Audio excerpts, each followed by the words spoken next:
Mga taga-Kolosas 3:15. Paghariin ninyo sa mga puso nyo ang kapayapaan ni Kristo, sapagkat bilang mga bahagi ng iisang katawan, tinawag kayo ng Diyos upang mamuhay ng mapayapa. Dapat din kayong maging mapagpasalamat. Unang-una, palagi nating tandaan, sa piling ni Kristo, magkakaroon ng kapayapaan. Alam niyo po, inuutusan tayo ng Diyos na hayaang maghari sa ating mga puso ang kapayapaan na nagmumula sa Kanya.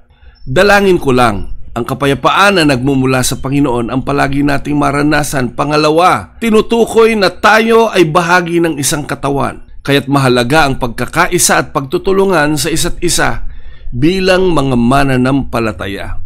Nakikita na tayo ay may Kristo sa puso kung tayo ay nagkakaisa, bagamat tayo ay magkakaiba-iba. Bakit ko nasabing magkakaiba-iba? Iba't ibang pamilya ang pinanggalingan natin. Iba't ibang paraan ng pagpapalaki.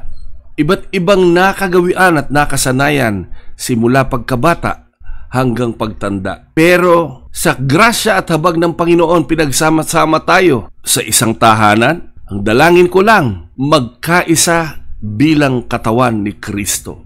Sa mag-asawa, sa magkakaibigan, sa magkakasama sa loob ng iglesia, sa magkakasama sa trabaho. Pupwedeng meron ka nakikitang ibang ugali sa kasama mo, pero nakakasigurado ako, sila din may nakikitang kakaiba sa iyo.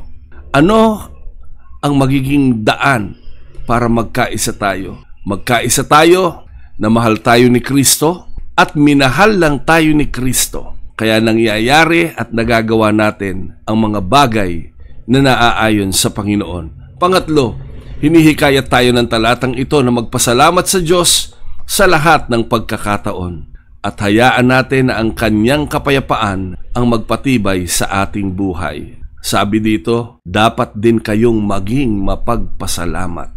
Dalangin ko lang, sa bawat aspeto ng buhay natin, sabi nga nung theme song natin, kahit ano ang kalagayan, sa hirap o ginhawa man, Diyos ay pasalamatan, pagkatunay niyang alam kung ano ang dahilan at kung ano ang nais lang. Nako, di ba?